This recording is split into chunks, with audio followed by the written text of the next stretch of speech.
Zanzibar, one of Africa's top island and Tanzanians' pride, is best known as a tourist attraction and historic site.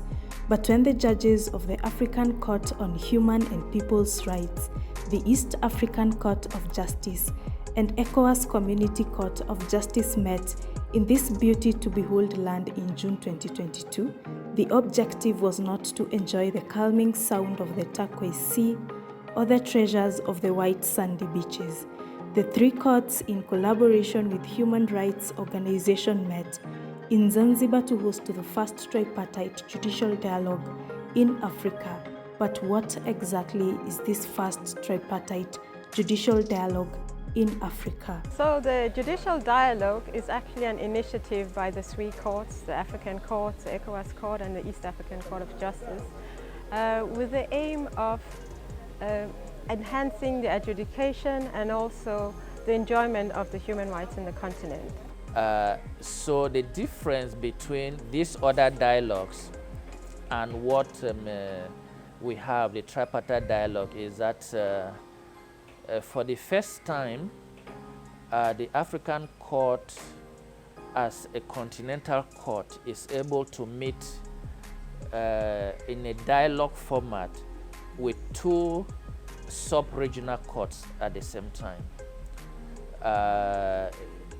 This has never happened. This is the first such meeting where the three bodies discuss issues of common interest and the extent to which they can work together to enhance the promotion and protection of human rights on the continent. This first Tripartite Judicial Dialogue involving the African Court on Human and People's Rights, the East African Court of Justice, and the ECOWAS Court of Justice have been very exciting, very insightful, and it has been a time for effective collaboration and cooperation. We have heard from I am from the African courts and the judge of the African court.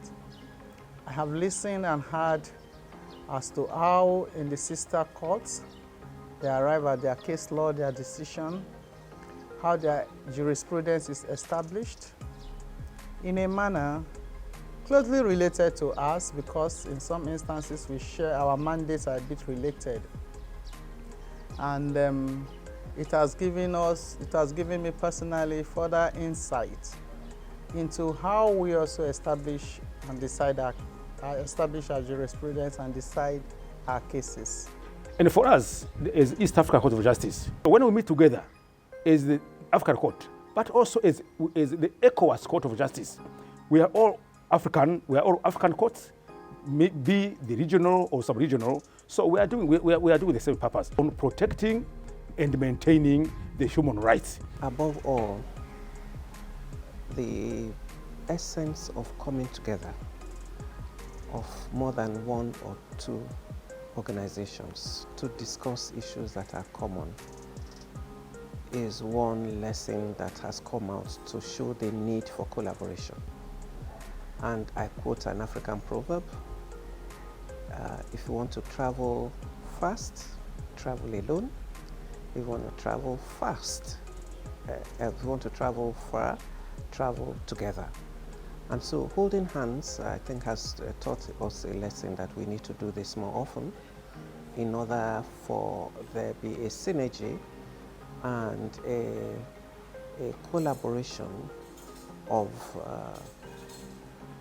ensuring that the commonalities and the differences that we have are harnessed. In summary, cooperation, collaboration, and promotion of human rights are some of the key lessons emerging from this first Tripartite Judicial Dialogue.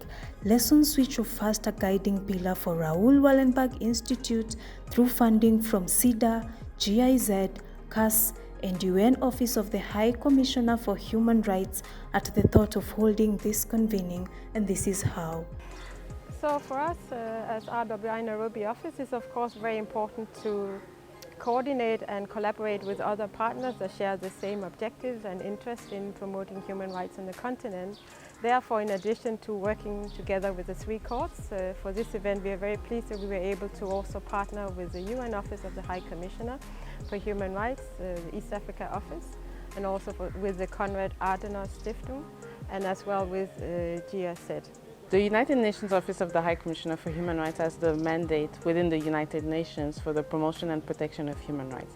However, while we have this mandate, we recognize that the African courts are the ones implementing human rights standards, human rights laws at the regional level, especially when it comes to Africa, regional, sub-regional level. So for us, we really believe that an event like this, by allowing to foster cooperation, dialogue amongst the various courts, sub-regional and regional court, but also trying to talk about collaboration between international and regional mechanism will help at the end fit into our mandate, which is the global protection of and promotion of human rights. We are pleased that we could support this event together with other partners, as these three courts do essential work with regard to fostering and strengthening human rights and the rule of law in Sub-Saharan Africa, not only in Sub-Saharan Africa, on the whole continent and even beyond.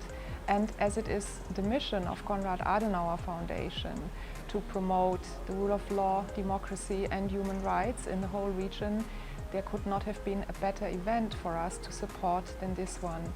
And I'm pleased that we had such good partners like Raoul Wallenberg Institute and the United Nations and many more partners to have this idea materialize. And the success of this event shows that this was a very good idea. It's the first time these courts came together. We had lively discussions. There is a lot of space and maybe also need for exchange, be it on procedural matters, on implementation of judgments, on certain legal issues like women's rights or rights of marginalized communities. We had a whole range of topics that were discussed, and I'm also very pleased that the judges have uttered the strong desire to continue this dialogue in the future.